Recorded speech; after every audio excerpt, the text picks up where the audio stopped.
If there is one sound that has defined the entire modern country rock genre, it is this guitar.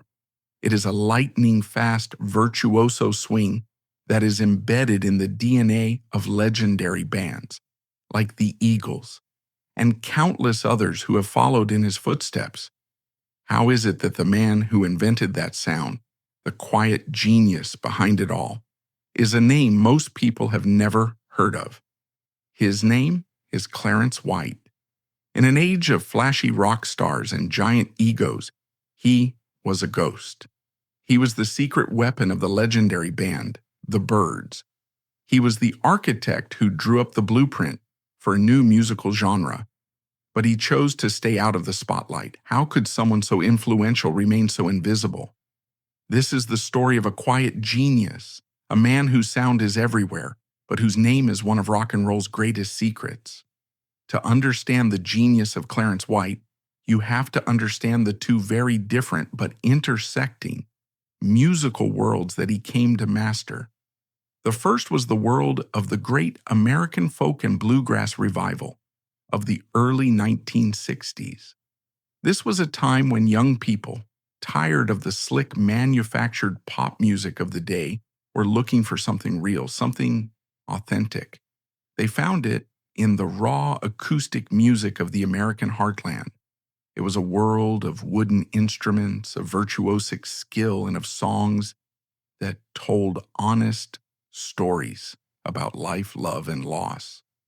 This was a movement centered on acoustic purity and technical brilliance.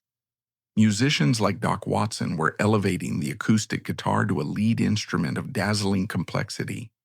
It was a world of tradition, of preserving the old sounds, of paying respect to the roots of American music. But at the same time, out on the West Coast, another revolution was brewing. In the clubs and studios of Los Angeles, a new generation of musicians was taking those same folk traditions and plugging them in. This was the birth of folk rock and a little later country rock. At the epicenter of this earthquake was a band called the Byrds. They took the intellectual poetry of Bob Dylan and set it to the chiming electric 12-string guitars of the British invasion. It was a sound that was both ancient and futuristic, a fusion that would change popular music forever. It was a time of fearless experimentation. The lines between genres were being blurred and erased. Could a traditional bluegrass tune be played with the power of a rock band? Could the mournful cry of a country pedal steel guitar find a home in a psychedelic rock song? And Clarence White was a man who embodied the answer. He was a musician with a foot planted firmly and brilliantly in both of these worlds. Clarence White's story begins not in California, but in Maine, where he was born in 1944. His family, of French-Canadian descent, was intensely musical. His father, Eric White, was a talented fiddle and guitar player, and he encouraged his children to play from a very early age. In the mid-1950s, the family moved to Southern California, and it was there that the legend of Clarence White began. As children, Clarence and his brothers Roland and Eric Jr. formed a band called the Country Boys, which would later evolve into the legendary bluegrass group, the Kentucky Colonels. And from the very beginning, it was clear that Clarence was something special. He wasn't just a talented kid, he was a prodigy, a true virtuoso. By the time he was a teenager, he was already one of the most accomplished acoustic guitar players in the world. While most bluegrass guitarists at the time played a very straight, rhythm-focused style, Clarence was doing something completely different. He played with a breathtaking sense of syncopation and rhythmic complexity, often playing around the beat, creating a tension and swing that was unheard of. His solos were not just fast, they were melodic, intelligent, and filled with a bluesy soul that came from a deep, intuitive understanding of the instrument. He was, in essence, treating the acoustic guitar not as a rhythm instrument, but as a lead voice, with all the nuance and expression of a human singer. The Kentucky Colonels became icons of the folk revival, releasing landmark albums and stunning audiences with their technical brilliance. Clarence the Shy Teenager was a giant in the world of acoustic music, but by the mid-1960s, the folk revival began to wane. The Beatles and the British invasion had changed everything. Suddenly, acoustic music seemed quaint and old-fashioned. The Kentucky Colonels, unable to find work, broke up in 1965. And here we find one of the most poignant and rarely told parts of Clarence's story. At the height of his powers, one of the world's greatest guitarists found himself unemployed and adrift. For a brief, heartbreaking period, he quit music altogether. He got married, had a child, and took a job at a grocery store to support his family. It seemed his incredible journey was over, but the music was too strong in him to stay silent. He began to dabble with an instrument he had previously ignored, the electric guitar. He bought a Fender Telecaster, the workhorse guitar of country and rock music. This wasn't just a change of instruments, it was a change of his entire musical language. He applied his bluegrass sensibilities, the lightning-fast runs, the open string melodies, the deep sense of rhythm, to this new, amplified voice. The results were stunning. He quickly became one of the most in-demand session musicians in Los Angeles, playing on records by everyone, from the Everly Brothers to Gene Clark. His arrival on the LA session scene was a quiet revolution. While elite studio musicians like the Wrecking Crew were masters of rock, pop, and soul, Clarence brought a completely new and authentic vocabulary to the table. He was a bluegrass master who thought like a jazz improviser, and he was now armed with the power and tone of a Fender Telecaster. Producers quickly realized he was a secret weapon. His playing on the Gosden Brothers' 1968 album Sounds of Goodbye is now considered a landmark moment in the birth of country rock. On tracks like The Sounds of Goodbye, his guitar lines were clean, articulate, and stunningly fast, but they were also filled with the soulful ache of his bluegrass roots. He wasn't just playing notes, he was telling a story. He became a go-to guitarist for his future bandmates' solo projects, lending his signature sound to Gene Clark's early work after he left the Byrds and playing on Gene Parsons' own recordings. He was adding his unmistakable roots-based authenticity to the burgeoning Laurel Canyon sound. For a brief but crucial period before he was an official member of the Byrds, his playing brought an unmistakable roots-based authenticity that began to subtly shape the direction of the new West Coast sound. He was the gold standard, the man you called when you wanted your rock song to have a genuine country soul. His journey culminated in 1968 when he was asked to join the Byrds. It was a perfect fit. The Byrds, under the leadership of Roger McGuinn, were moving away from folk rock and deeper into country music. They needed a guitarist who could bring authenticity and fire to their new sound. In Clarence White, they didn't just get a good guitarist, they got the very soul of the music they were trying to play. He was the real deal, a man who had lived and breathed bluegrass and country music his entire life. His journey from acoustic prodigy to electric pioneer was complete. He was now the lead guitarist in one of the biggest rock bands in the world. The B-Bender wasn't born in a corporate research lab. It was a classic piece of musicians' garage tinkering, born out of necessity and sheer ingenuity. The idea sparked between Clarence and the Byrds' drummer, Gene Parsons, who was also a talented machinist and banjo player. They were fascinated by the Scruggs tuners on a banjo, which allowed a player to bend strings to specific notes mid-song. The question was, could they adapt that complex banjo technology for the solid body of a Telecaster? Working in their home workshop, they embarked on a long process of trial and error.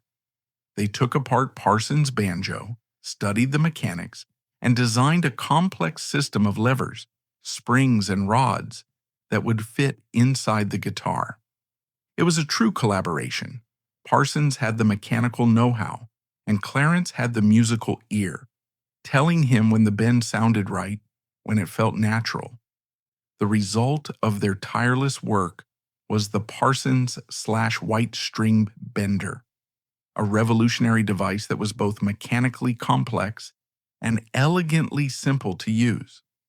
This invention didn't just change his studio sound, it completely transformed the Byrds' live performances. It allowed them to finally replicate the multi-layered pedal steel-heavy sound of their country rock albums on stage with a raw four-piece energy. During their concerts, the interplay between Roger McGuinn's chiming 12-string Rickenbacker and Clarence's B-bender became the band's sonic signature. On songs like You Ain't Goin' Nowhere or Chestnut Mare, Clarence's solos were a show-stopping event. He would stand calmly, almost motionless, and then unleash a cascade of notes that sounded impossibly like a pedal steel guitar, bending strings with a lyrical vocal quality that was breathtaking. For fans and bootleg collectors, it became clear that while McGuinn was the frontman, Clarence White was the undisputed musical heart of the live band, the quiet virtuoso whose playing elevated their performances from great to legendary. The B-bender was the tool, but the magic came from the soul in his fingertips.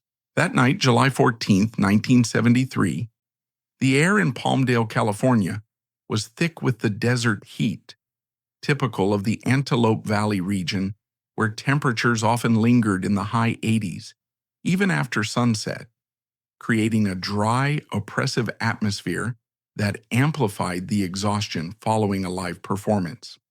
Inside a local club called The Corral, located on Sierra Highway, Clarence and his brothers, Roland on mandolin, Eric on bass, and with guest musicians, had just finished a spirited performance in a reunited version of the Kentucky Colonels, the bluegrass band they had formed in the 1960s that blended traditional Appalachian sounds with innovative West Coast flair. For the lucky fans in attendance, numbering around 200 in the intimate venue known for hosting country and rock acts, it was a magical night, a reminder of the extraordinary talent and deep musical connection between the White brothers, who had not performed together as the Colonels in years, delivering sets that included classics like Soldier's Joy and Alabama Jubilee, with Clarence's signature flat-picking guitar style shining through intricate solos and rhythmic drive. The show was full of hope, signaling a new chapter for Clarence after the breakup of the Byrds in early 1973, where he had served as lead guitarist since 1968, contributing to albums like the notorious Byrd Brothers and pioneering country rock fusion on tracks such as You Ain't Goin' Nowhere. Around 2 a.m., Clarence and his brother, Roland, were in the parking lot, doing the familiar, mundane work of every musician on earth, loading their gear after the gig, which had wrapped up around midnight following two energetic sets that left the crowd cheering for encores. The guitars, including Clarence's custom 1954 Telecaster, modified with a B-bender for pedal steel-like effects. The amps, such as Fender Twins, known for their clean tone, suited to bluegrass, and the cables, coiled neatly to avoid tangles, were being carefully packed into their car, a station wagon typical for touring musicians, to transport equipment safely without damage during transit. The street was quiet, the gig was done, the adrenaline had subsided after the high of performing to an appreciative audience that included local bluegrass enthusiasts and fans who had followed the Colonels since their early days at the Ash Grove Club in Los Angeles. It was a moment of ordinary post-show calm, with the brothers likely discussing the night's highlights or planning the drive back, unaware of the impending danger. Suddenly, a pair of headlights shot out of the darkness from Avenue Q, piercing the dimly lit parking lot, illuminated only by sparse street lamps and the club's neon sign. A car, a 1964 Oldsmobile, driven by Yoko Ito, a 25-year-old woman who had consumed alcohol earlier that evening, leading to a blood alcohol level above the legal limit, had run a red light at the intersection and was speeding directly toward them at approximately 40 to 50 miles per hour on the poorly lit road. Everything happened in a split second, with no time for evasive action, as the vehicle veered uncontrollably after the driver failed to notice the brothers in the lot. In that final, terrifying moment, Clarence's reflexes were not for himself but for his family, instinctively reacting to the oncoming threat. He shoved his brother Roland out of the way, pushing him several feet to the side towards safety behind the parked car, an act that almost certainly saved his life, as Roland sustained only minor injuries like bruises and scrapes from the fall. But Clarence couldn't save himself. The car struck him with horrific force, impacting his lower body and throwing him 20 to 30 feet across the pavement, causing massive internal injuries, including a fractured pelvis, ruptured spleen, and severe head trauma from the collision and subsequent impact with the ground. Witnesses, including bandmates and club patrons lingering in the lot, heard the screech of tires and the thud of impact, rushing to the scene amid shouts for help as Clarence lay motionless, bleeding profusely. He was rushed to a nearby hospital, Palmdale Community Hospital, now Palmdale Regional Medical Center, by ambulance arriving within 10 minutes, where emergency staff attempted resuscitation with transfusions and surgery to address the hemorrhaging, but his injuries were too severe, including irreversible brain damage from the trauma that led to a coma. Clarence White, the guitar genius renowned for his innovative string-bending techniques that influenced players like Marty Stewart and Vince Gill, the husband to Susie and father to young daughter Michelle, was pronounced dead on arrival at the hospital shortly after 3 a.m. on July 15, 1973. Though some reports note he lingered in critical condition for a few hours before succumbing later that morning. He was 29 years old, his death certificate listing multiple blunt force traumas as the cause, cutting short a career that had revolutionized bluegrass and country rock guitar playing through his work with the Kentucky Colonels, the Byrds, and session contributions to artists like the Everly Brothers and Joe Cocker. The driver, Yoko Ito, was arrested at the scene for vehicular manslaughter while intoxicated, later receiving a 1-year suspended sentence and license revocation, a lenient outcome that sparked outrage among Clarence's family and fans over the inadequacy of justice for such a loss. The news spread like an electric shock through the tight-knit musical communities of Los Angeles and Nashville. His friends and peers were stunned. Graham Parsons, his close friend and frequent collaborator for whom Clarence had played on his classic country rock recordings, was devastated. Roger McGuinn and the other Byrds were in disbelief that their quiet, humble bandmate was gone. The cruel irony was immeasurable. Such a monumental talent, a man who survived the highs and lows of the music industry, who had redefined the sound of the guitar, was killed not by the fabled dangers of the rock and roll lifestyle, but by a random, senseless act of violence while performing the most ordinary of tasks. The quiet genius was silenced by the sudden, violent chaos of a drunk driver. For all the fire and innovation of his playing, the man himself was the complete opposite. By all accounts, Clarence White was a shy, gentle, and deeply humble man. He was not a flamboyant rock star. He rarely spoke on stage, preferring to let his guitar do the talking. He was quiet, reserved, and dedicated to his craft and his family. His Byrds bandmate Roger McGuinn remembered him as a quiet genius. He didn't have a big ego.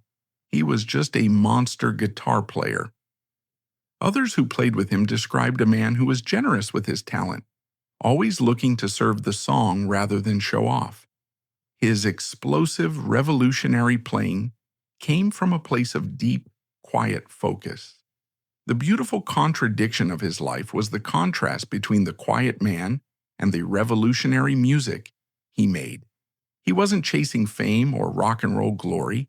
He was a craftsman, a working musician who was simply and profoundly in love with the sound of his instrument.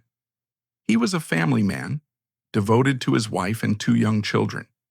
His life was the music, and the music was his life. This quiet, unassuming nature is perhaps one reason why he never became a household name in the way that other guitar heroes of his era did. He didn't have the swagger of Jimmy Page or the psychedelic mystique of Jimi Hendrix. He was just Clarence, a guy who happened to be one of the best guitar players on the planet.